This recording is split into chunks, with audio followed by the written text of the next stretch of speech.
Ya, kita mulai. Assalamualaikum warahmatullahi wabarakatuh. Waalaikumsalam warahmatullahi wabarakatuh.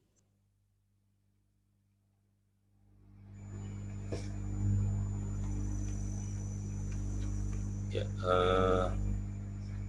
marilah kuliah kita pada pagi hari ini kita awali dengan berdoa bersama, membaca basmalah bersama-sama. Bismillahirrahmanirrahim.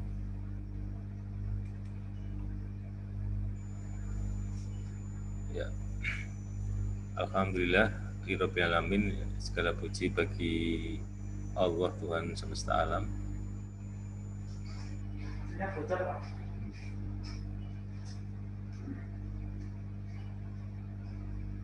Pada pagi hari ini kita akan mulai perkuliahan kita pada hari ini, kuliah yang ke-5 ya. Kita akan lanjutkan diskusi ya. Tapi sebelum itu akan saya screenshot dulu nanti yang hadir jam 10 ini ya. Ini ada 30 partisipan ya. 30 partisipan.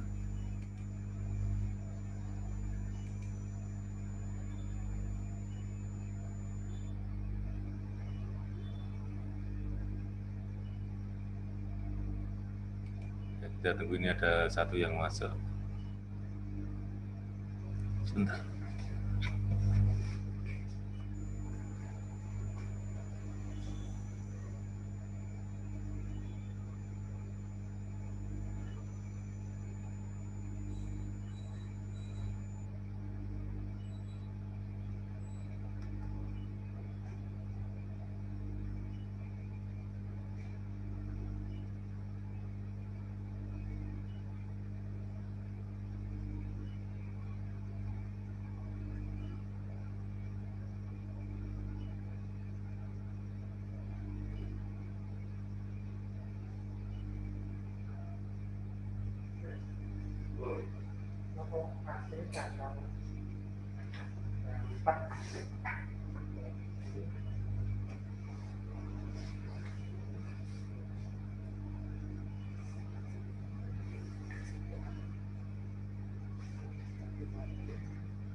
Ya, ada 31 mahasiswa yang hadir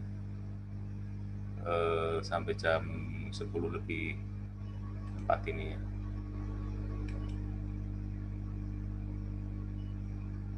Ya, ini masuk satu lagi, saya tunggu. Mungkin ada kesulitan jaringan ya.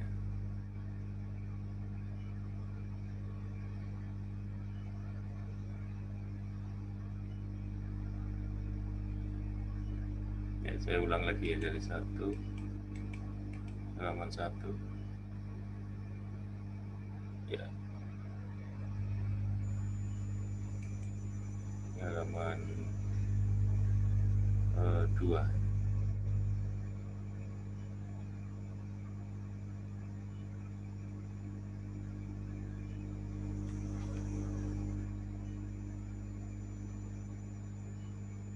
Untuk pengecekan silakan video dinyalakan, yang belum dinyalakan videonya dinyalakan dulu ya. Yang halaman 1 ya, masih ada video yang belum dinyalakan ya, untuk pengecekan pertama saja. Oke ya, halaman 1 sudah semua ya. Ya, ini kan bisa foto bersama, nanti di screenshot nanti di YouTube-nya. Halaman 2, silakan yang belum videonya tampil ditampilkan ya, untuk sekedar apa namanya, absensi saja, untuk presensi.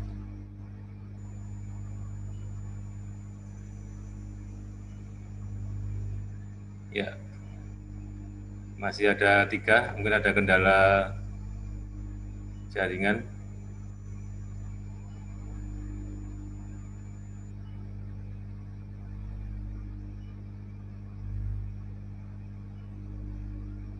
Ya, masih ada 2 mahasiswa yang belum menampilkan videonya.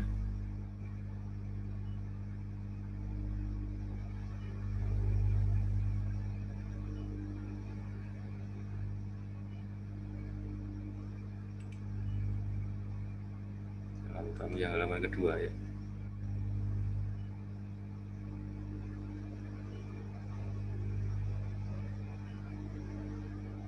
Masih ada 3 mahasiswi yang belum tampil ya. Oke, dua mahasiswa yang belum menampilkan wajahnya dulu ya.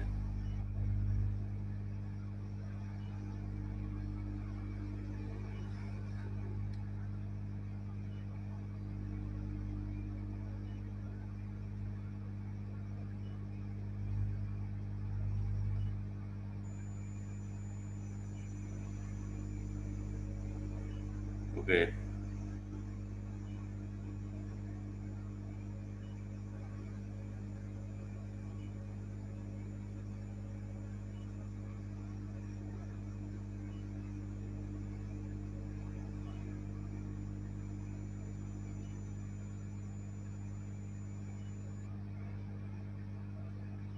Oke, saya tunggu dulu yang belum menampilkan wajahnya, ini malah tambah karena gangguan jaringan atau karena apa ini? Ya, malah jadi 4 ini yang belum menampilkan ya. Oke, sudah. Tinggal 2 mahasiswa.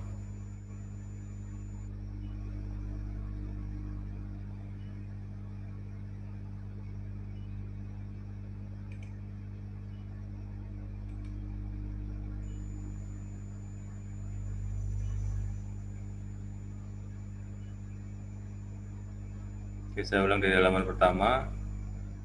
Ya, untuk halaman kedua, ya tinggal 1 ya. Tadi ya mungkin masih ada yang on off.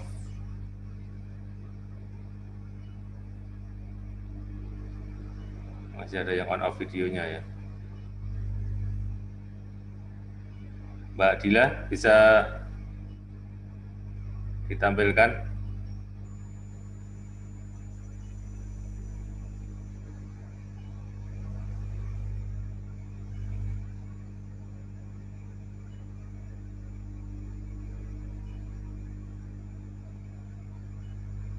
Mbak Dila Vita.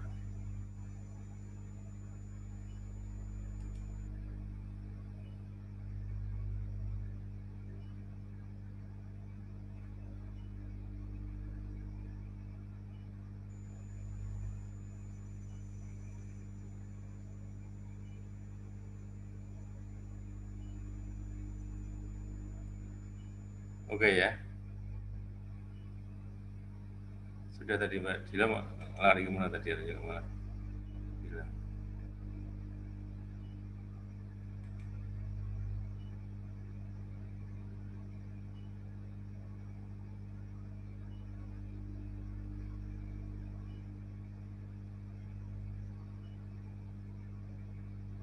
Ya, Dila malah tadi keluar masuk lagi ini. Mungkin ada kendala jaringan ya.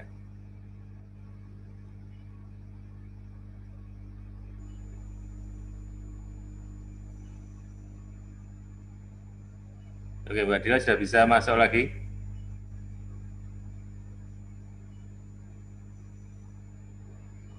Mas Andika, Arya, mungkin videonya bisa ditampilkan dulu.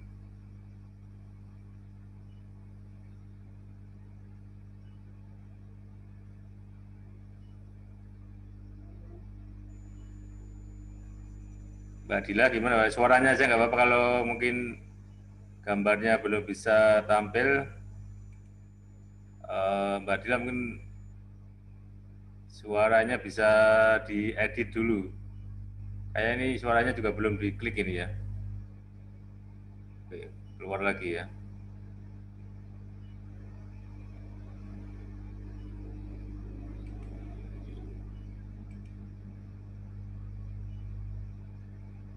Ya mungkin ada kendala jaringan. Kalau Mas Andika mungkin bisa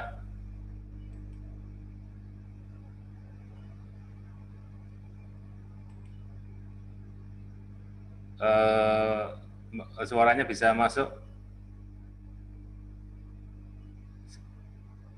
di unmute dulu mungkin. Ya,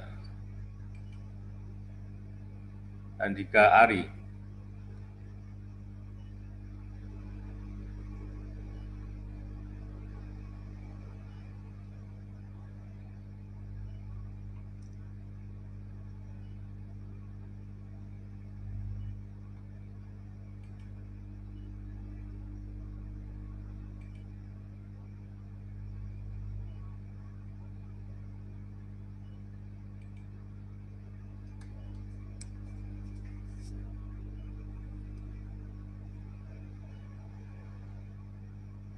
Andika Arya.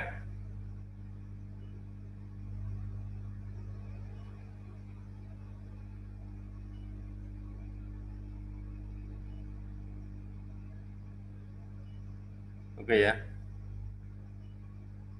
Mbak Nursela hadir. Mas Andika Arya hadir. Hadir, Pak. Ya, yang Mbak Andika Arya, Mas Andika Arya. Hadir Pak, gangguan sinyal Pak, mohon maaf. Oh ya, oke, nggak apa-apa ya. Ya, yang penting suaranya bisa saya tangkap ya. Oke, ini 32 ya, ini saya screenshot dulu ya. Oke, kita akan mulai kuliah kita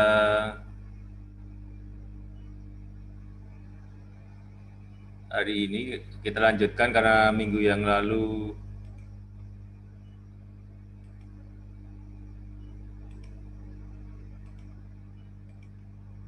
untuk yang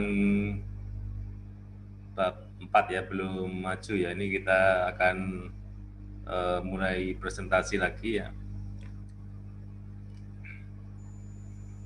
Berarti kita akan mulai dari Mbak Farida Nur Hidayati ya. Mbak Farida Nur Hidayati. Silakan dipin videonya.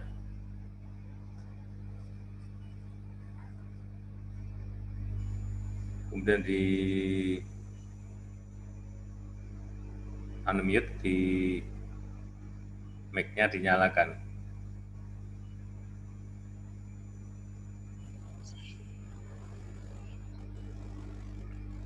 Silakan Mbak Farida.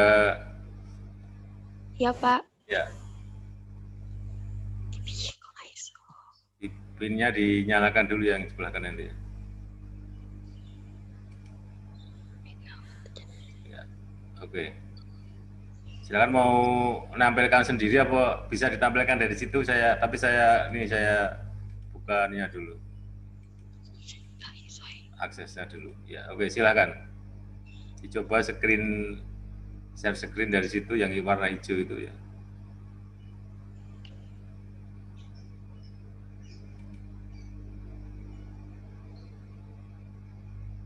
Ya, cari filenya. Oke. Ya, silakan dimulai, Mbak. Assalamualaikum warahmatullahi wabarakatuh. Waalaikumsalam. Di sini saya akan mempresentasikan bab 4 mengapa Pancasila menjadi ideologi negara. A. Menelusuri konsep dan urgensi Pancasila sebagai ideologi negara. 1. Konsep Pancasila sebagai ideologi negara. Istilah ideologi berasal dari kata idea, yang artinya gagasan, konsep pengertian dasar, cita-cita, dan logos, yang berarti ilmu. Ideologi negara secara etimologis artinya ilmu tentang ide-ide atau ajaran pengertian dasar dalam Kamus Besar Bahasa Indonesia. Ideologi diidentifikasikan sebagai kumpulan konsep bersistem yang dijadikan asas pendapat yang memberikan arah dan tujuan untuk kelangsungan hidup. Tokoh-tokoh yang mengidentifikasikan ideologi.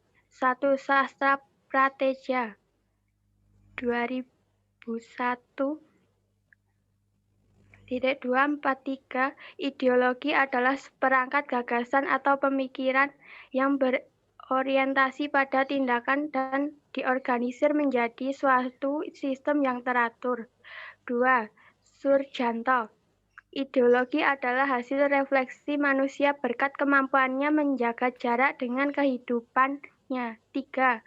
Mupyanto. Ideologi adalah sebagai doktrin kepercayaan simbol-simbol kelompok masyarakat atau bangsa yang menjadi pegang dan pedoman kerja atau perjuangan untuk mencapai tujuan masyarakat bangsa itu. Jenis-jenis ideologi Pancasila.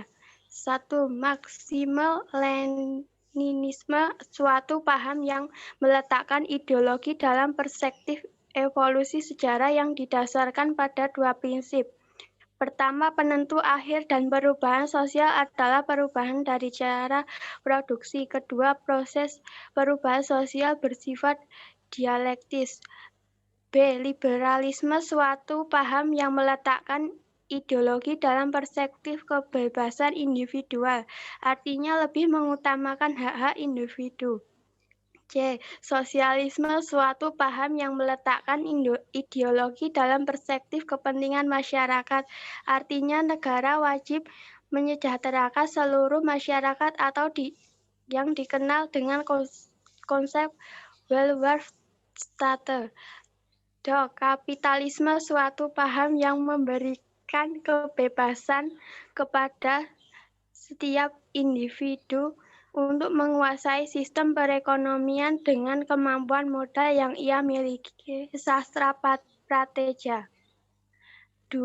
Urgensi Pancasila sebagai ideologi negara. Sastra Prateja menggarai beberapa karakteristik kebudayaan global sebagai berikut.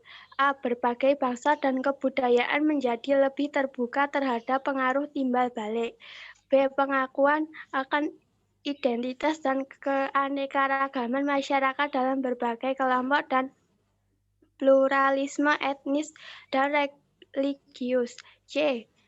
Masyarakat yang memiliki ideologi dan sistem nilai yang berbeda bekerja sama dan bersaing sehingga tidak ada satupun ideologi yang dominan. D. Kebudayaan global merupakan sesuatu yang khas secara utuh, tetap bersifat plural dan heterogen. E. Nilai-nilai hak asasi manusia, HAM, kebebasan, demokrasi menjadi nilai-nilai yang dihayati bersama tetapi dengan interpretasi yang berbeda-beda. B. Menanya alasan diperlukan kajian Pancasila sebagai ideologi negara. 1. Warga negara memahami dan melaksanakan Pancasila sebagai ideologi negara. Pancasila sebagai ideologi negara karena ideologi Pancasila menghadapi tantangan dari berbagai ideologi dunia dalam kebudayaan global. Pada bagian ini perlu diidentifikasikan unsur-unsur yang mempengaruhi ideologi Pancasila sebagai berikut. A. Unsur ateisme yang terdapat dalam ideologi Marxisme atau komunisme bertentangan dengan sila ketuhanan yang Maha Esa. B. Unsur individualisme dalam liberalisme tidak sesuai dengan prinsip nilai gotong royong dalam sila keadilan bagi seluruh rakyat Indonesia. C. Kapitalisme yang memberikan kebebasan individu untuk menguasai sistem perekonomian negara tidak sesuai dengan prinsip ekonomi kerakyatan. 2. Penyelenggara negara memahami dan melaksanakan Pancasila sebagai ideologi negara. Ada beberapa unsur penting dalam kedudukan Pancasila sebagai orientasi kehidupan konstitusional. A. Kesediaan untuk saling menghargai dalam kekasan masing-masing, artinya adanya kesepakatan untuk bersama-sama membangun negara Indonesia tanpa diskriminasi sehingga ideologi Pancasila menutup pintu untuk semua ideologi eksklusif yang mau menyeragamkan masyarakat menurut gagasannya sendiri. B. Aktualisasi sila Pancasila, artinya sila-sila dilaksanakan dalam kehidupan bernegara. C. Sumber historis sosiologis politis tentang Pancasila sebagai ideologi negara. 1. Sumber historis Pancasila sebagai ideologi negara. Para penyelenggara negara yang berkuasa sepanjang sejarah negara Indonesia. A. Pancasila sebagai negara dalam masa pemerintahan Presiden Soekarno. B. Pancasila sebagai ideologi dalam masa pemerintahan Presiden Soeharto. C. Pancasila sebagai ideologi dalam masa pemerintahan Presiden Habibie. D. Pancasila sebagai ideologi dalam masa pemerintahan Presiden Abdurrahman Wahid. E. Pancasila sebagai ideologi dalam masa pemerintahan Megawati. F. Pancasila sebagai ideologi dalam masa pemerintahan Presiden Susilo Bambang Yudhoyono. 2. Sumber sosiologis Pancasila sebagai ideologi negara. Unsur-unsur sosiologis yang membentuk Pancasila sebagai ideologi negara meliputi hal-hal berikut. A. Sila ketuhanan yang Maha Esa dapat ditemukan dalam kehidupan beragama masyarakat Indonesia dalam berbagai bentuk kepercayaan dan keyakinan terhadap adanya kekuatan gaib. B. Sila kemanusiaan yang adil dan beradab dapat ditemukan dalam hal saling menghargai dan menghormati hak-hak orang lain, tidak bersikap sewenang-wenang. C. Sila persatuan Indonesia dapat ditemukan dalam bentuk solidaritas, rasa setia kawan, rasa cinta tanah air yang berwujud pada mencintai produk dalam negeri. D. Sila kerakyatan yang dipimpin oleh hikmat kebijaksanaan dalam permusyawaratan atau perwakilan dapat ditemukan dalam bentuk menghargai pendapat orang lain. E. Sila kerakyatan yang dipimpin oleh hikmat kebijaksanaan dalam permusyawaratan perwakilan dapat ditemukan dalam bentuk menghargai pendapat orang lain. 3. Sumber politis Pancasila sebagai ideologi negara. Unsur-unsur politis yang membentuk Pancasila sebagai ideologi negara meliputi hal-hal sebagai berikut. A. Sila ketuhanan yang Maha Esa diwujudkan dalam bentuk semangat toleransi antar umat beragama. B. Sila kemanusiaan yang adil dan beradab diwujudkan penghargaan terhadap pelaksana hak asasi manusia HAM di Indonesia. C. Sila persatuan Indonesia diwujudkan dalam mendahulukan kepentingan bangsa dan negara daripada kepentingan kelompok atau golongan termasuk partai. D. Sila kerakyatan yang dipimpin oleh hikmat kebijaksanaan dalam permusyawaratan atau perwakilan ditujukan dalam mendahulukan pengambilan keputusan berdasarkan musyawarah daripada voting. E. Sila keadilan sosial bagi seluruh rakyat Indonesia diwujudkan dalam bentuk tidak menyalahgunakan kekuasaan abuse of power untuk memperkaya diri atau kelompok, karena penyalahgunaan kekuasaan itulah menjadi faktor pemicu terjadinya korupsi. D. Membangun argumen tentang dinamika dan tantangan Pancasila sebagai ideologi negara. 1. Argumen tentang dinamika Pancasila sebagai ideologi negara.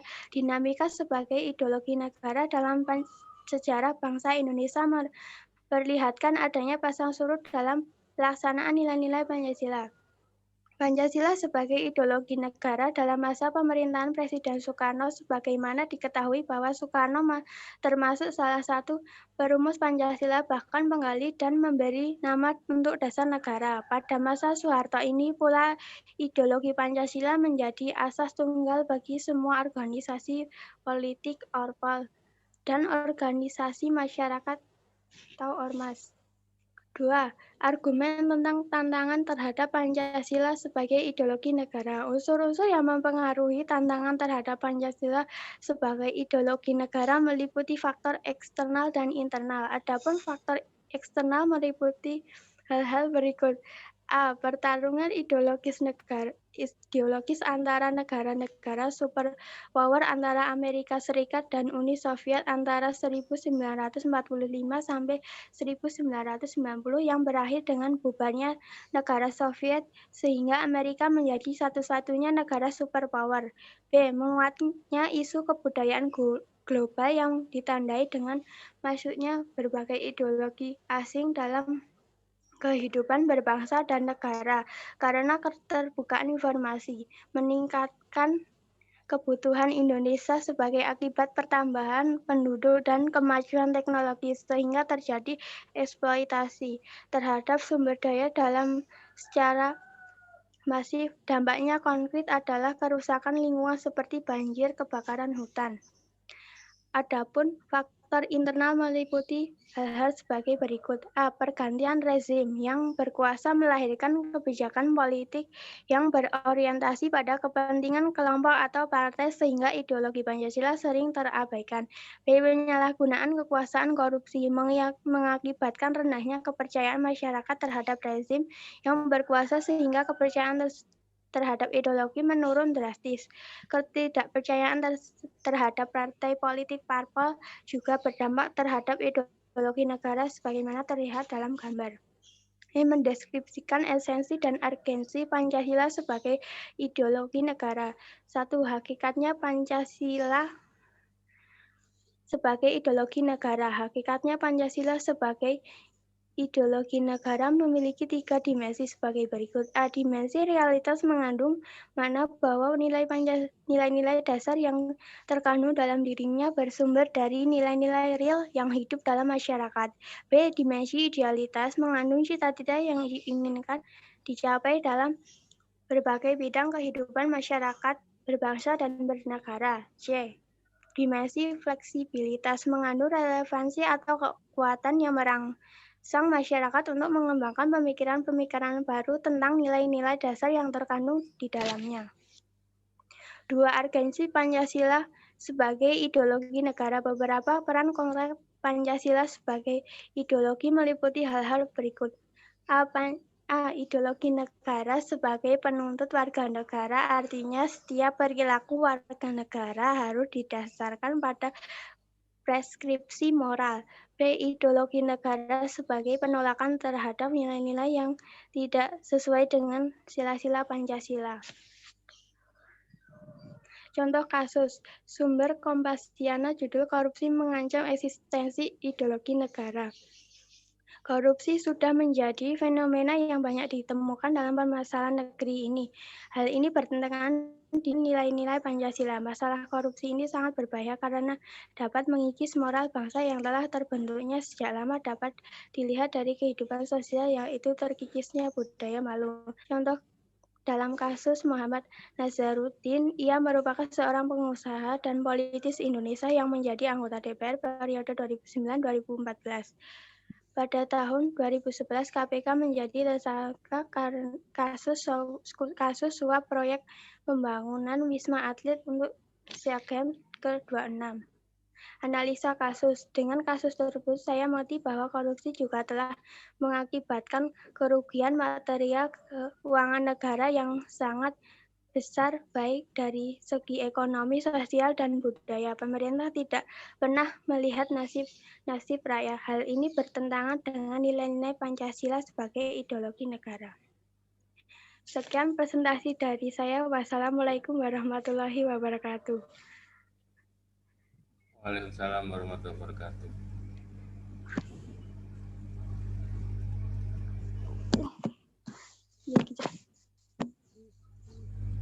Oke, silakan di stop screen-nya. Oke. Ya, terima kasih Mbak Farida Nurhidayati. Kemudian yang menanggapi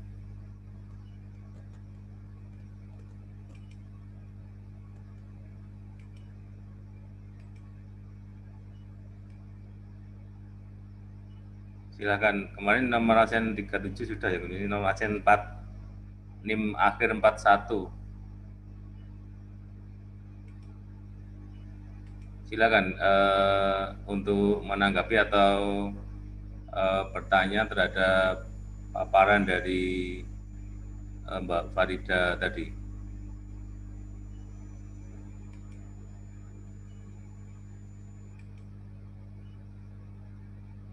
Oh, ini tadi yang ya, Mbak Ayu Sekar Utami yang ini kuotanya habis itu ya. Oke. Berarti kita turun ke bawah.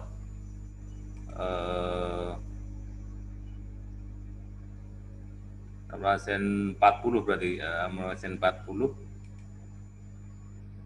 Mbak Aulia ya. Baik, Pak. Ya, silakan. Perkenalkan, nama saya Aulia Dima Marcella. Saya akan bertanya, bagaimana sumber historis Pancasila sebagai ideologi negara pada masa pemerintahan Presiden Megawati? Terima kasih. Ya, mungkin diulang sekali lagi biar agak jelas. Bagaimana sumber historis Pancasila sebagai ideologi negara pada masa pemerintahan Presiden Megawati? Oke, ya. Terima kasih Mbak Aulia Terima kasih, Pak. Diva. Mbak Farida mungkin bisa langsung dijawab atau masih? Ya, Pak. Ya, silakan. Pada masa ini Pancasila sebagai ideologi semakin kehilangan formalitasnya dengan disahkannya Undang-Undang Sisi Diknas Nomor 20 Tahun 2003 yang tidak mencantumkan pendidikan Pancasila sebagai mata pelajaran wajib dari tingkat sekolah dasar sampai perguruan tinggi. Oke, ya. Terima kasih Mbak Farida. Saya kira cukup ya. Ya, Pak. Ya, selanjutnya yang paparan kedua sekaligus kita lanjutkan Mbak Wahyu Anasari ya, Mbak Wahyu Anasari. Ya, Pak. Silakan Mbak Wahyu Anasari. Pinnya dinyalakan ya. Kemudian suaranya disampaikan, diaktifkan.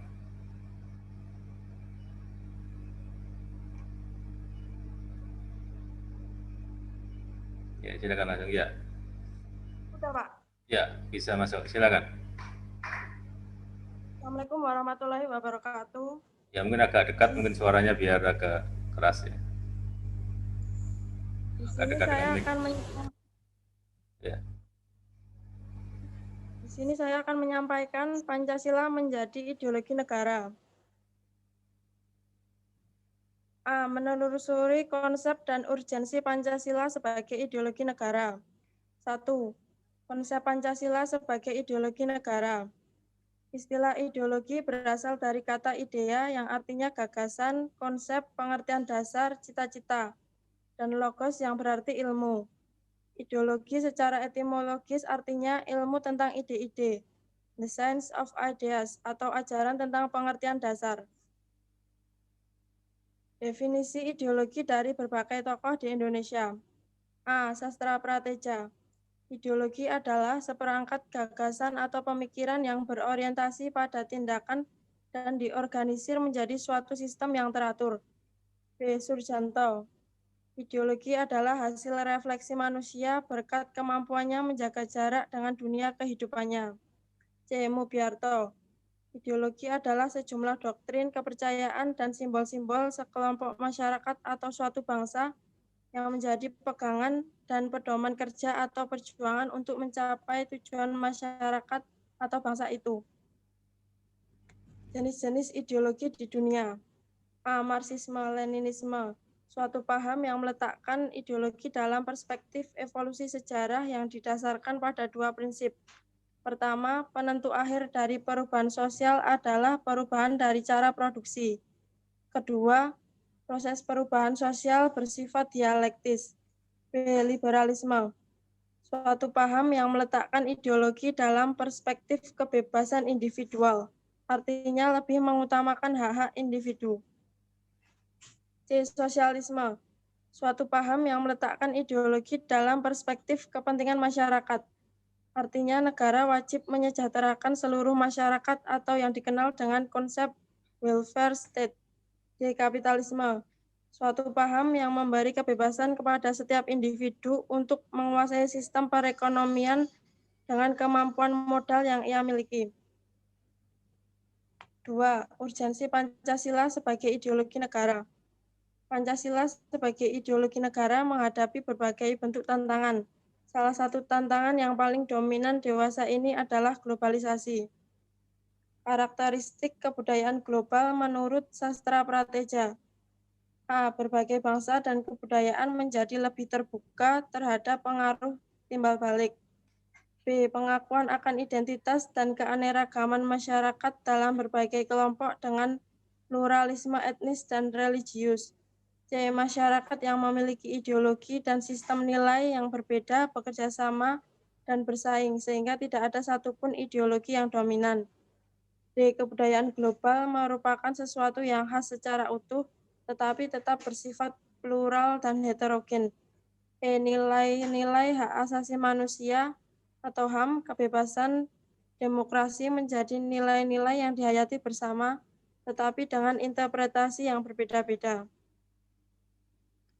B. Menanya alasan diperlukannya kajian Pancasila sebagai ideologi negara. 1. Warga negara memahami dan melaksanakan Pancasila sebagai ideologi negara.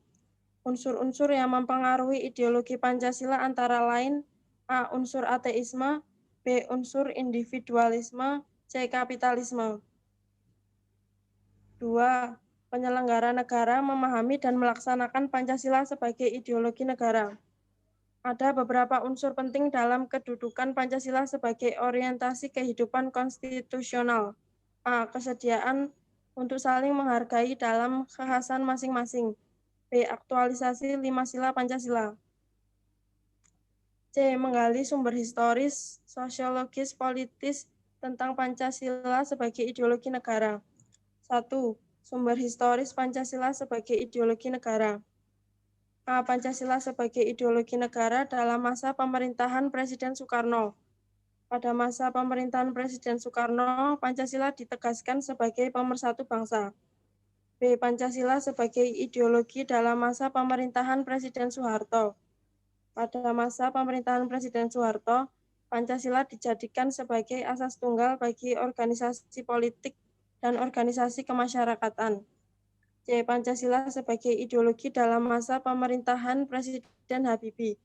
Pada masa sekarang ini, resonansi Pancasila kurang bergema karena pemerintahan Habibie lebih disibukkan masalah politis, baik dalam negeri maupun luar negeri. D. Pancasila sebagai ideologi dalam masa pemerintahan Presiden Abdurrahman Wahid. Pada masa pemerintahan Presiden Abdurrahman Wahid, muncul wacana tentang penghapusan TAP nomor 25 MPRS 1966 tentang pelarangan PKI dan penyebarluasan ajaran komunisme. E. Pancasila sebagai ideologi dalam masa pemerintahan Presiden Megawati. Pada masa ini, Pancasila sebagai ideologi semakin kehilangan formalitasnya dengan disahkannya Undang-Undang Sisdiknas nomor 20 tahun 2003 yang tidak mencantumkan pendidikan Pancasila sebagai mata pelajaran wajib dari tingkat sekolah dasar sampai perguruan tinggi. F. Pancasila sebagai ideologi dalam masa pemerintahan Presiden Susilo Bambang Yudhoyono. Pemerintahan SBY yang berlangsung dalam 2 periode dapat dikatakan juga tidak terlalu memperhatikan pentingnya Pancasila sebagai ideologi negara. 2. Sumber sosiologis Pancasila sebagai ideologi negara. Unsur-unsur sosiologis yang membentuk Pancasila sebagai ideologi negara meliputi hal-hal sebagai berikut. A. Sila ketuhanan yang Maha Esa dapat ditemukan dalam kehidupan beragama masyarakat Indonesia dalam berbagai bentuk kepercayaan dan keyakinan terhadap adanya kekuatan gaib. B. Sila kemanusiaan yang adil dan beradab dapat ditemukan dalam hal-hal menghargai dan menghormati hak-hak orang lain, tidak bersikap sewenang-wenang. C. Sila persatuan Indonesia dapat ditemukan dalam bentuk solidaritas, rasa setia kawan, rasa cinta tanah air yang berwujud pada mencintai produk dalam negeri. D. Sila kerakyatan yang dipimpin oleh hikmat kebijaksanaan dalam permusyawaratan perwakilan dapat ditemukan dalam bentuk menghargai pendapat orang lain, semangat musyawarah dalam mengambil keputusan. E. Sila keadilan sosial bagi seluruh rakyat Indonesia tercermin dalam sikap suka menolong, menjalankan gaya hidup sederhana, tidak menyolok atau berlebihan. 3. Sumber politis Pancasila sebagai ideologi negara. Unsur-unsur politis yang membentuk Pancasila sebagai ideologi negara meliputi hal-hal sebagai berikut. A. Sila ketuhanan yang Maha Esa diwujudkan dalam bentuk semangat toleransi antar umat beragama. B. Sila kemanusiaan yang adil dan beradab diwujudkan penghargaan terhadap pelaksanaan hak asasi manusia atau HAM di Indonesia. C. Sila persatuan Indonesia diwujudkan dalam mendahulukan kepentingan bangsa dan negara daripada kepentingan kelompok atau golongan, termasuk partai. D. Sila kerakyatan yang dipimpin oleh hikmat kebijaksanaan dalam permusyawaratan perwakilan diwujudkan dalam mendahulukan pengambilan keputusan berdasarkan musyawarah daripada voting. E. Sila keadilan sosial bagi seluruh rakyat Indonesia diwujudkan dalam bentuk tidak menyalahgunakan kekuasaan, abuse of power untuk memperkaya diri atau kelompok karena penyalahgunaan kekuasaan itulah yang menjadi faktor pemicu terjadinya korupsi. D. Membangun argumen tentang dinamika dan tantangan Pancasila sebagai ideologi negara. 1. Argumen tentang dinamika Pancasila sebagai ideologi negara. Pada era reformasi, Pancasila sebagai ideologi negara mengalami pasang surut dengan ditandai beberapa hal seperti enggaknya para penyelenggara negara mewacanakan tentang Pancasila, bahkan berujung pada hilangnya Pancasila dari kurikulum nasional. Meskipun pada akhirnya timbul kesadaran penyelenggara negara tentang pentingnya pendidikan Pancasila di perguruan tinggi. 2. Argumen tentang tantangan terhadap Pancasila sebagai ideologi negara. Pancasila sebagai ideologi negara meliputi faktor eksternal dan internal. Faktor eksternal. A. Pertarungan ideologis antara negara-negara superpower antara Amerika Serikat dan Uni Soviet. B. Menguatnya isu kebudayaan global yang ditandai dengan masuknya berbagai ideologi asing dalam kehidupan berbangsa dan bernegara karena keterbukaan informasi. C. Meningkatnya kebutuhan dunia sebagai akibat pertambahan penduduk dan kemajuan teknologi sehingga terjadi eksploitasi terhadap sumber daya alam secara masif. Faktor internal. A. Pergantian rezim yang berkuasa melahirkan kebijakan politik yang berorientasi pada kepentingan kelompok atau partai sehingga ideologi Pancasila sering terabaikan. B. Penyalahgunaan kekuasaan atau korupsi mengakibatkan rendahnya kepercayaan masyarakat terhadap rezim yang berkuasa sehingga kepercayaan terhadap ideologi menurun drastis. E. Mendeskripsikan esensi dan urgensi Pancasila sebagai ideologi negara. 1. Hakikat Pancasila sebagai ideologi negara. Ideologi negara memiliki 3 dimensi sebagai berikut. A. Dimensi realitas, B. Dimensi idealitas, C. Dimensi fleksibilitas.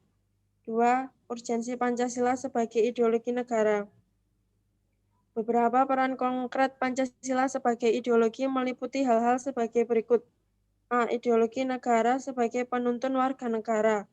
B. Ideologi negara sebagai penolakan terhadap nilai-nilai yang tidak sesuai dengan sila-sila Pancasila. Contoh kasus. Sumber. timesindonesia.co.id. Judul Generasi Bangsa Krisis Moral, Masihkah Pancasila sebagai Ideologi Negara? Globalisasi diartikan sebagai proses peningkatan saling ketergantungan masyarakat dunia yang ditandai oleh kesenjangan tingkat kehidupan antara masyarakat industri dan masyarakat dunia ketiga. Keberadaan globalisasi tersebut memiliki dampak yang cenderung negatif bagi masyarakat Indonesia. Pancasila seperti disudutkan dari bangsa kita. Hal ini ditandai dengan kemerosotan moral masyarakat Indonesia. Salah satunya yaitu generasi muda. Analisa. Pancasila disudutkan dan nilai moral turun karena modernisasi yang mengakibatkan para anak muda terjerumus oleh hal-hal negatif. Sekian yang dapat saya sampaikan, kurang lebihnya mohon maaf. Assalamualaikum warahmatullahi wabarakatuh. Waalaikumsalam warahmatullahi wabarakatuh. Oke, kita akan lanjutkan pertanyaan dari nomor absen 42 ya, Mas Brilian Yoga Arya. Ya Pak. Ya, silakan. Perkenalkan, nama saya Brilian Yoga Arya Putra. Saya ingin bertanya kepada Wahyu Anasari, apa yang dimaksud dengan dimensi fleksibilitas? Terima kasih. Ya, diulang lagi Mas, apa? Apa yang dimaksud dengan dimensi fleksibilitas? Ya, dimensi fleksibilitas. Ya. Oke, saya kira itu ya, oke. Saya akan menjawab pertanyaan dari saudara Brilian Yoga. Dimensi fleksibilitas adalah kemampuan Pancasila untuk mempengaruhi dan menyesuaikan diri dengan perkembangan masyarakat dan perubahan zaman. Terima kasih. Ya, oke. Terima kasih ya. Saya kira cukup untuk session pertama untuk hari ini ya, sudah 2 presentasi ya. Dan kita kasih plus untuk yang presentasi dan yang bertanya. Yang presentasi Mbak Farida dan Mbak Wahyu dan juga yang tanya tadi, kita kasih plus dulu ya. Kasih tepuk tangan. Namun demikian barangkali ada yang lain secara volunteer ingin menanggapi tentang bab ini, saya persilakan, mungkin langsung mic-nya dinyalakan saja, nanti bisa Anda sampaikan pendapat mahasiswa yang lain.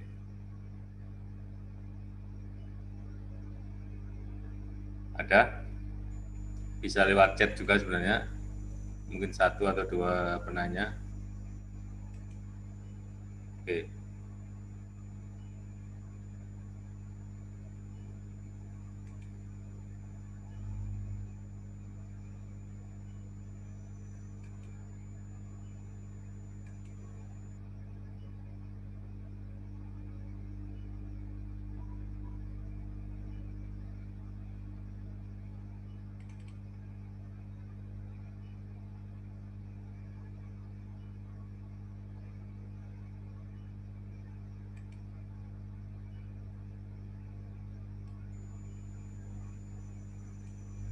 Jadi kalau tidak ada, kita akan saya beri stressing dari apa yang kita bahas pada hari ini ya, yakni tentang Pancasila dan ideologi negara ya, Pancasila sebagai ideologi negara.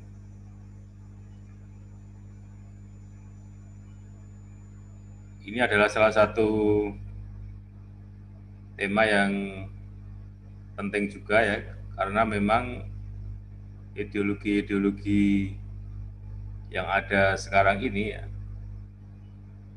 yang ada di barat ya, timur ya, maupun di tengah ya, ini terus saling berupaya untuk mempengaruhi ya pola pikir dan pola tindak dari masyarakat.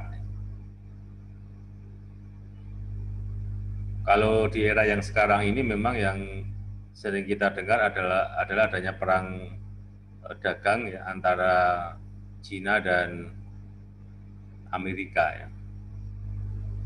Amerika mewakili ideologi kapitalisme ya, sementara Cina mewakili ideologi komunisme ya, atau mungkin sosialisme ya.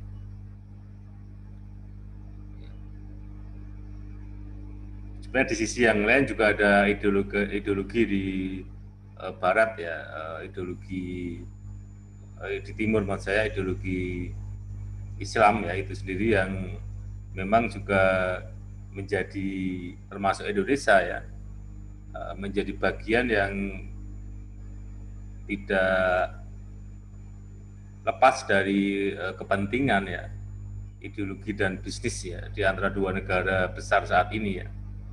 Memang dulu negara adidaya itu kan Amerika dan Uni Soviet ya, yang kemudian Uni Soviet itu pecah ya menjadi beberapa negara ya, Rusia dan negara-negara yang lain ya. Sama dengan Yugoslavia juga negara komunis, namun pecah menjadi berbagai negara ya, termasuk di dalamnya menjadi negara Bosnia dan sebagainya ya, yang dulu itu menjadi negara besar juga di Eropa ya. Nah sekarang negara komunis yang cukup besar dan masih solid ya adalah Cina, dan sebenarnya juga ada Korea Utara ya.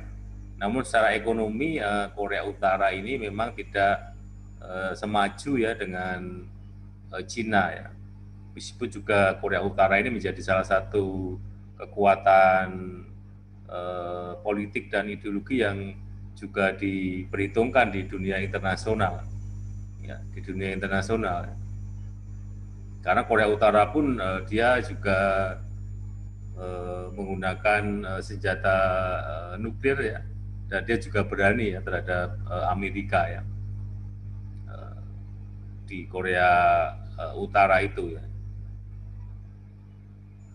Dan salah satu negara yang sekarang dikelola atau dipimpin oleh komunis tapi diktator ya di Korea Utara itu. Sementara di Cina memang perkembangannya cukup maju ya dari sisi ekonomi ya, sehingga mereka juga bisa mengembangkan ideologi dan ekonominya ke seluruh dunia ya. 2 tahun yang lalu waktu di Arab saya melihat jangankan bis ya, perabot rumah tangga yang ada di hotel itu sebagian besar juga produksi Cina. Artinya tidak hanya di Indonesia ya, di negara-negara Timur Tengah juga cukup secara ekonomi Cina juga menjadi bagian yang penting ya di dalam menggerakkan roda ekonomi masyarakat ya. Di Indonesia kan juga seperti itu ya. Cukup banyak produk-produk Cina yang memang bersaing dan cukup kompetitif di Indonesia. Coba saja mungkin yang kurang sukses itu sepeda motor ya. Mungkin kesalahan pencitraan atau konsep membangunnya dulu ya. Motor kan masih dikuasai oleh Jepang ya, sepeda motor ya. Dulu motor Cina itu ada puluhan merek masuk di Indonesia, tapi sekarang masih ada enggak ya? Mungkin kalau ada pun hanya 1-2 yang masih bisa bertahan ya. Ya. Tapi mobil ini sekarang sudah mulai ada juga kan yang mulai stabil ya, mulai establis ya. Kalau Anda lihat di jalan ada mobil merek Wuling ya, itu kan juga merek Cina. Kalau tadi saya sebut di negara-negara Arab itu bis-bisnya pun dari merek Cina. Kalau di Indonesia memang sebagian besar memang masih dikuasai oleh Jepang dan Korea Selatan ya. Ya, Korea Selatan pun juga mulai kalah ya untuk otomotifnya. Ya, ini salah satu bukti memang secara ekonomi kita apalagi dalam dunia handphone ya, HP, komputer ya. Merek-merek Cina kan cukup bersaing dari sisi harga dan dari sisi kapasitas ya yang ditawarkan ya. Dengan harga 3 jutaan ya atau 2 jutaan saja ya. Sudah dapat memori ya 8 GB ya. Kemudian juga kapasitas penyimpanannya sudah juga cukup besar ya. Dan di situ juga berani bersaing dengan produk-produk Korea Selatan, dulu kan Samsung misalnya ya.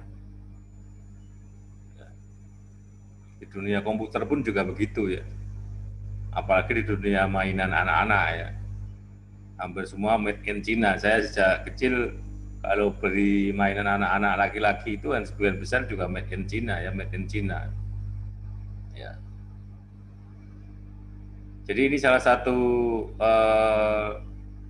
peran penting ya Pancasila sebagai ideologi ya. Kalau kita lihat tadi, saya carikan dulu materinya tadi ya.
Oke, mohon maaf ada kendala sedikit.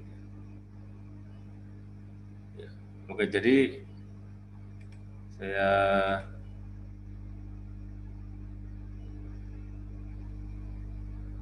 sorry ini ada kesalahan lagi.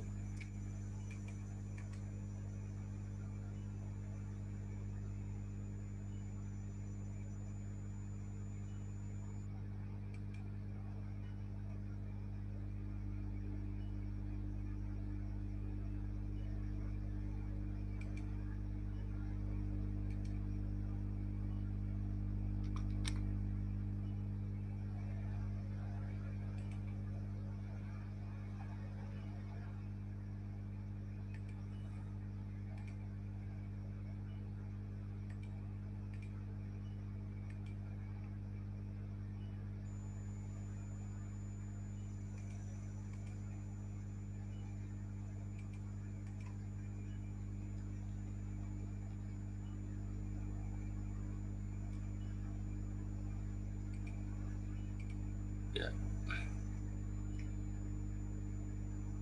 Jadi bagaimana kedudukan Pancasila itu yang pertama tadi sebagai ideologi negara, sebagai doktrin ya. Namun demikian ya, secara ekonomi ya, itu tidak bisa terlepaskan dari sebuah ideologi ya. Memang ini sebuah pilihan ya. Saya kira tidak menjadi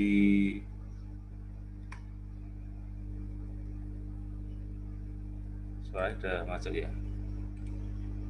Jadi saya oke sudah, saya kira suaranya belum masuk.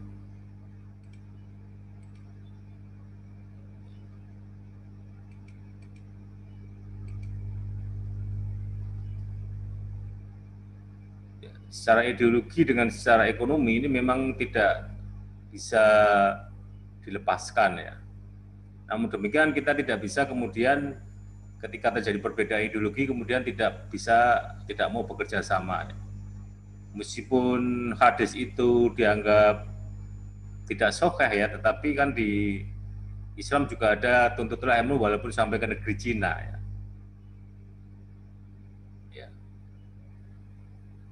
Kemudian juga pada saat Anda nanti lihat film Kiai Haji Ahmad Dahlan itu Sang Pencerah itu kan, ada seorang kiai ya yang memarahi seorang kiai dari Magelang memarahi Kiai Ahmad Dahlan, seorang kiai NU katakanlah yang memarahi Kiai Ahmad Dahlan ya. Mengapa kok pendidikan Muhammadiyah itu kok dengan modern menggunakan alat-alat barat ya?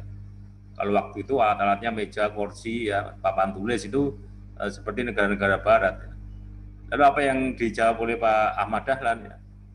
Tanya pada Pak Kiai tadi, Pak Kiai, Anda dari Magelang sampai ke Jogja naik apa? Ya? Jalan kaki atau kereta api? Ya jelas naik kereta api gitu. Orang yang bodoh kalau saya jalan kaki gitu ya.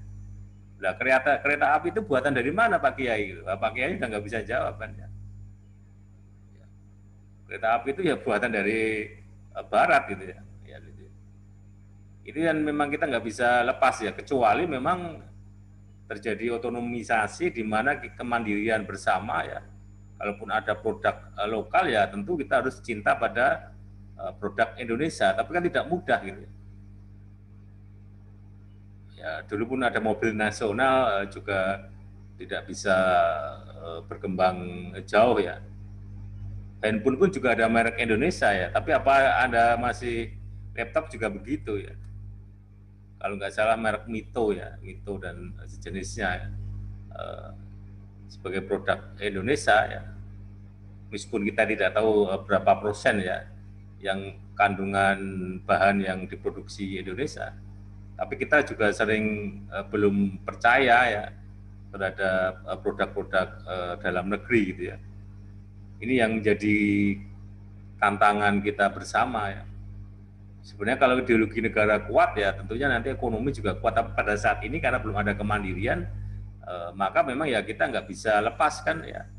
Maka kita ngikuti ekonomi internasional ya, yang sekarang sedang perang dagang internasional itu ya antara Amerika dan Cina ya.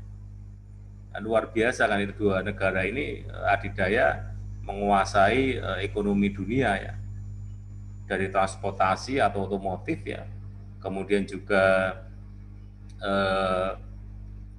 elektronik ya, juga begitu ya. Korea Selatan pun, Jepang pun juga sudah mulai, kalau mereka kan hanya di bagian-bagian tertentu ya, tapi kalau Cina kan memang di hampir semua ekonomi mereka kuasai ya. Persaingan besarnya di Amerika ya. Maka isu tentang COVID ini yang virusnya juga dari Cina ya. Ini juga sesuatu yang saya kira menjadi menurut saya pepatah atau hadis ya dari Arab tadi ya. Betul-betul hamil sampai ke negeri Cina ya. Ya Cina itu menjadi bagian sumber positif ya, mungkin juga ini juga virusnya juga dari sana ya. Konon ini vaksinnya nanti juga dari Cina ya, yang akan diterapkan di Indonesia ya. Karena pilihannya kan dua kan, kita mau ke Cina atau Amerika kan sama-sama. Kalau bahasa di Indonesia itu ideologinya kan tidak selaras dengan ideologi Pancasila, apalagi ideologi agama ya. Ini kan pilihan-pilihan ya. Sementara pun juga tetap bekerja sama dengan negara-negara Timur Tengah ya, negara-negara Arab ya. Cuma kan potensi yang ada di negara-negara Arab kan memang saat ini juga secara ekonomi yang tadi saya contohkan ya. Jangankan negara-negara kecil di Arab ya, yang Arab Saudi saja ya, hanya piring sama sendok saja juga made in China ya. Bis juga begitu ya. bis-bis yang digunakan untuk jamaah haji itu hampir semua juga bis-bis dari Cina ya. Nah, ideologi negara itu sebagai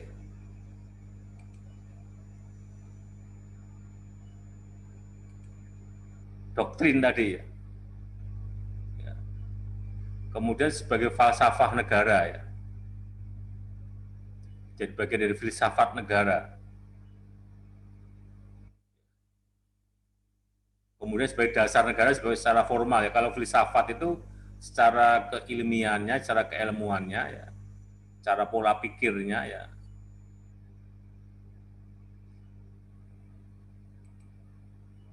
Kalau dasar negara ini secara yuridisnya ya, secara normatifnya ini menjadi dasar negara ya. Jadi Pancasila sebagai ideologi negara artinya sebagai system of ideas, belief, and attitude which underlies the way of life. Jadi memang sebagai jalan kehidupan ya, baik dalam kelompok kecil ya, particular group, maupun dalam kelas maupun dalam masyarakat ya. Jadi sebagai sistem kepercayaan ya dan sikap kita ya dalam kehidupan, jalan kehidupan kita ya dalam masyarakat kita ya, pada intinya sebagai way of life ya, sebagai ideologi negara. Memang ini kemudian sering dipertentangkan dengan agama ya. Tentu ini kan kemudian sama kan ya, kita berbicara pada Pancasila karena di situ ada ketuhanan yang Maha Esa ya.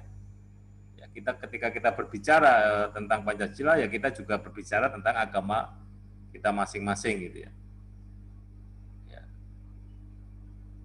Jadi karena itu kita harus menjadikan ya Pancasila itu dalam ranah semua kehidupan kita ya.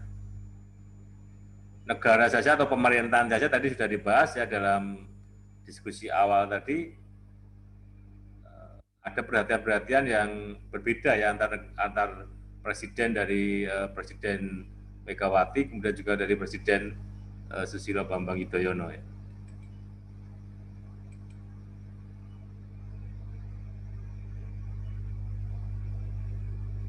Nah, hakikat dari fungsi ideologi itu apa ya?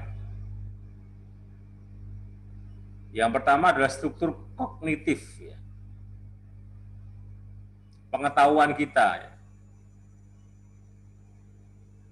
Maka kita harus belajar dulu tentang apa itu Pancasila itu sendiri ya.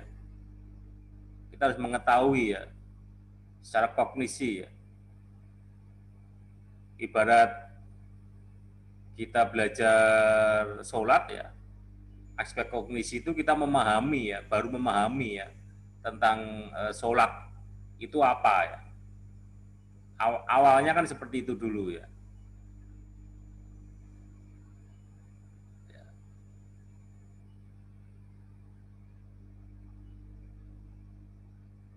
Kemudian yang kedua adalah orientasi dasar.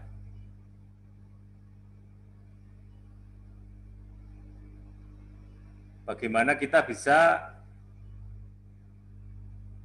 memahami ya Pancasila itu untuk dijadikan kita sebagai orientasi, sebagai tujuan ya, dasar kita, ya. Arah kita itu mau kemana ya. Setelah kita paham ya, paham tentang Pancasila, aspek kognisi, dijadikan orientasi ya, dijadikan tujuan ya, dijadikan maksud dasar kita ya, untuk berbuat ya. Kemudian dijadikan norma dasar ya. Jadi dalam peraturan, dalam tatanan kehidupan kita jadikan sebagai norma dasar ya. Kemudian yang tadi way of life ya, jadikan perilaku kan ya. Kalau dalam teori yang lain ini disebut dengan aspek kognisi, afeksi dan afektif dan psikomotorik ya. Jadi kognisi itu kita paham dulu ya. Kemudian aspek afektif ya, itu kita sudah punya sikap ya. Kalau psikomotorik kita sudah punya perilaku. Ya. Salah satu contoh yang sederhana misalnya menolong atau menyeberangkan orang difabel, menyeberangkan jalan orang difabel. Ya. Aspek kognisi kita memahami dulu ya bahwa itu adalah termasuk perbuatan baik ya. Tapi kita belum punya sikap ya. Baru memahami dulu. Kalau aspek afektif ya berarti kita sudah memiliki sikap. Oh berarti menyeberangkan orang difabel di jalan itu adalah perbuatan yang baik. Tetapi kita belum melaksanakan ya. Kalau kita sudah betul-betul menyeberangkan orang difabel di jalan itu kita sudah psikomotorik sebagai sebuah sudah menjadi jalan ya. Jalan kehidupan sudah menjadi perilaku kita ya. Kemudian juga sebagai sumber kekuatan ya. Ini dalam konteks kita bernegara ya. Memang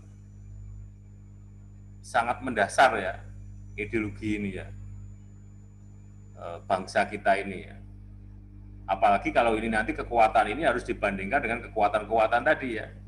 Kapitalisme, komunisme ya. Ideologi-ideologi itu yang harus kita kompetisikan ya.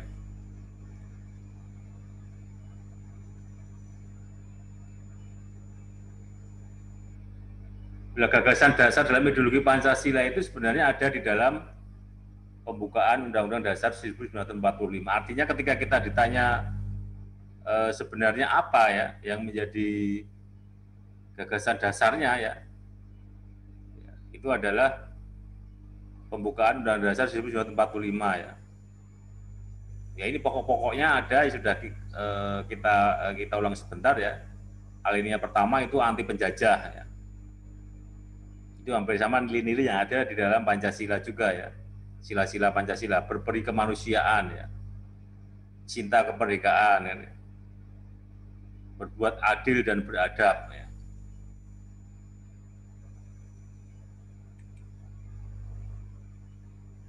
Kemudian pada alinea kedua berjiwa pejuang ya. Kemudian senasib dan sepenanggungan.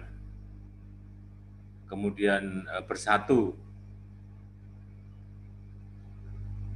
Alinea ketiga religius takwa kepada Tuhan Yang Maha Esa, kan ini jelas ya menjadi bagian ideologi kita ya. Kemudian persatuan ya. Rela berkorban ya. Nilai-nilai ini sebenarnya sudah sangat relevan kan di era COVID-19 ini ya. Dan salah satu unggulan kita ya dalam menyelesaikan COVID itu adalah nilai-nilai yang terkandung di dalam pembukaan Undang-Undang Dasar 45 ini ya. Kerjasama ya, rela berkorban ya. Ya.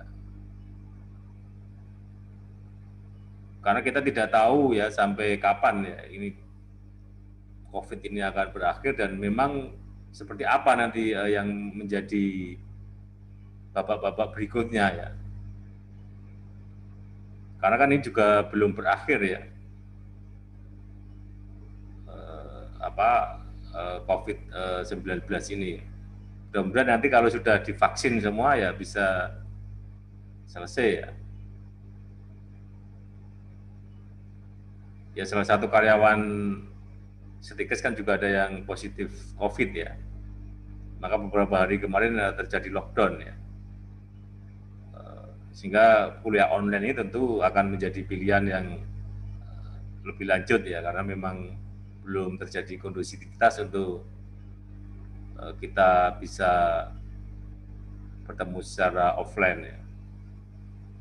Tapi kita kan tetap harus bergerak ya, kita tetap harus berjalan ya, harus melakukan kegiatan-kegiatan ya, untuk hal yang positif ya, tapi tetap menjaga protokol kesehatan. Aturan-aturan juga sudah kita ketahui bersama dan itulah yang menjadi dasar kita untuk menjalankan semua protokol kesehatan itu ya. Kemudian alinea yang keempat adalah tujuan negara ya. Ada kan di alinea keempat, kemudian negara hukum, juga sudah kita bahas minggu yang lalu juga, berkedaulatan rakyat ya, sebagai negara demokrasi ya. Kemudian jelas sebagai negara yang Pancasila ya. Jadi memang ini menjadi kekuatan bangsa kita, menjadi ideologi bangsa kita kan seperti itu ya. Pilihan-pilihan yang harus dilakukan ya. Kalau saya lihat di Kompas pagi tadi ya, untuk Pilkada serentak 9 Desember, ini kan memang pilihan-pilihan yang cukup berat ya. Di Jogja saja yang ingin jadi KPPS masih ada kekurangan ya. Bahkan tadi dari LSM mengatakan dulu saja tidak ada COVID, puluhan atau ratusan orang meninggal ya, petugas KPPS ya. Nah ini nanti kan juga orang menjadi ketakutan menjadi petugas KPPS ya. Nah, tapi tetap dulu sudah saya sampaikan ya, meskipun diprotes sekian banyak orang termasuk Muhammadiyah NU ya, agar ditunda pilkada serentaknya ya. Tapi pemerintah kan tetap bersikukuh ya untuk menyelenggarakan pilkada 9 Desember itu ya. Ya itu memang hak ya. Hak, kalaupun hak tapi ya harus hati-hati juga kan ya. Harus menggunakan protokol kesehatan yang sangat ketat ya. Mengapa pemerintah tetap bersikukuh yang dulu saya sampaikan ya, karena kalau tidak ada pilkada nanti terjadi kekosongan ya, bupati dan wali kota lebih dari 300 kabupaten kota di Indonesia ya. Ini secara kekuasaan sungguh amat berat ya. Ya bisa di PLT atau di PJS, tapi yang PLT PJS itu kan nanti PNS yang memenuhi syarat, itu jumlahnya juga terbatas. Dia pun juga punya jabatan yang lama kan, nanti juga berat ya. Di satu sisi ya bupati wali kota itu nanti ketika terpilih juga harus segera menyelesaikan masalah COVID-19 ini. Ini pilihan-pilihan yang sungguh sangat berat ya. Itu juga sama kan, di negara kita itu negara hukum ya, juga negara demokrasi, negara Pancasila, tetap kita menggunakan aspek-aspek kemanusiaan ya tetap dikedepankan ya. Maka ya satu-satunya cara pilkada, tetapi ya dengan standar COVID yang ketat ya. Jikapun memang masyarakat tidak berani ya, itu hak warga negara, karena memilih itu kan hak warga negara ya. Karena kalau pilkada itu kan tidak harus berapapun yang hadir gitu ya. Kalau nanti pilkada Klaten itu yang hadir cuma satu tok ya, di semua TPS ya, ya sudah ya, satu itu yang milih sopo ya jadi gitu ya. Tapi kan juga nggak mungkin ya, maksudnya datang cuma satu orang ya. Artinya tidak harus 50% plus satu, enggak harus gitu ya. Berapapun jumlah peserta yang hadir, asal sudah diselenggarakan secara normatif ya, sudah diumumkan kepada masyarakat ya, siapa nanti yang menjadi pemenang ya, disitulah pemenang dari pilkada ini. Dan ini juga pilkada yang bersejarah ya, karena dilakukan di era COVID-19 ya. Oke, jadi sementara ini dulu ya, karena jam dan mungkin juga ini beberapa kehabisan pulsa ya, kehabisan paket juga ya. Karena memang mohon maaf, memang untuk apa namanya, menggunakan Zoom ini paketannya cukup besar ya. Ya, ini tetap saya jadikan apa namanya, dokumen ya, nanti yang hadir di Zoom ya, di sampai akhir ya, ini 31, ini saya screenshot dulu saja, tapi kamera video tidak perlu dinyalakan, nggak apa-apa ya, cuma untuk ya ini tadi yang keluar Mbak Ayu Sekar, Putri Farah, sama oh ya itu ya. Oke. Saya screenshot saja untuk pelaporan ya.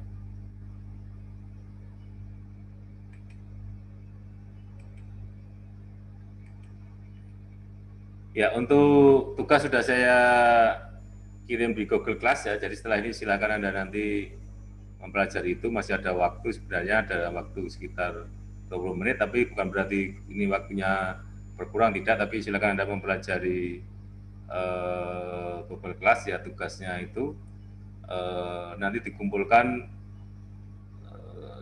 kuliah terakhir ya, sebelum kuliah terakhir ya, atau nanti saya cek dulu tanggalnya, tadi belum saya kasih deadline-nya ya.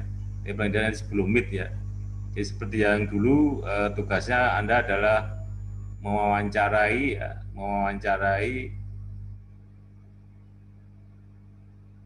orang yang berkompeten ya terkait dengan tema-tema pendidikan Pancasila. Ya tentu yang lebih baik adalah yang update gitu ya. Ya contoh sederhana, karena ini 28 Oktober misalnya, besok hari Sumpah Pemuda, Anda bisa mewawancarai tokoh pemuda ya. Jadi di situ tadi saya tulis ya.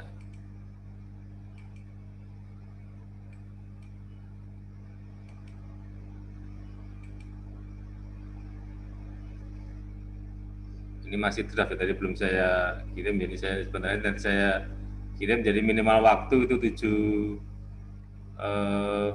hilang. Sudah saya kirim dulu.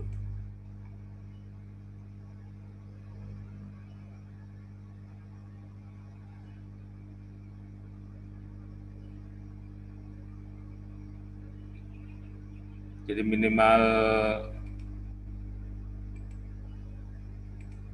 waktunya itu 7 menit ya. Temanya tentang kasus terkait pendidikan Pancasila ya. Kemudian mahasiswa harus tampak dalam video ya, dengan pakaian sopan ya. Ya tadi kalau Anda mau wawancarinya secara offline ya, berarti salah satu atau mungkin dengan alat Anda kamera HP-nya ditaruh di depan ya, kemudian Anda duduk bersama dengan narasumber bertanya ya. Tapi kalau Anda menggunakan video call ya, misalnya dengan WhatsApp ya atau yang lain ya, misalnya juga dengan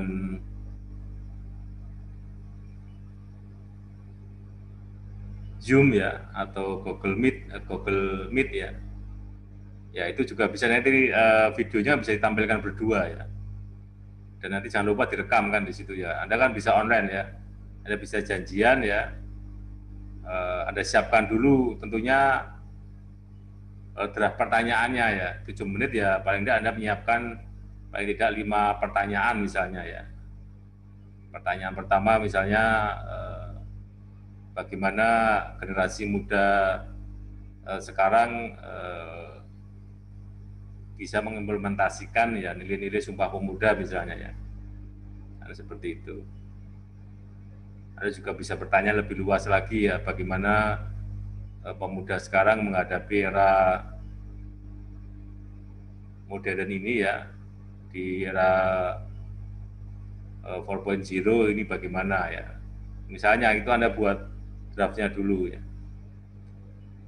Kemudian narasumber dari orang yang berkompeten ya atas tema yang diwawancara ya. Berkompeten itu tadi, kalau Sumpah Pemuda ya bisa Ketua Karang Taruna, bisa Ketua KNPI ya, tokoh pemuda ya, pemerintah, TNI, Polri, saya kira Anda bisa, tokoh agama saya kira juga bisa ya. Nah, setelah video selesai dibuat ya, kemudian di upload di YouTube ya. Ini juga sekali lagi memang butuh kuota ya. Nah, ini maka kalau Anda bisa nanti mencari free wifi untuk mengupload YouTube-nya ya.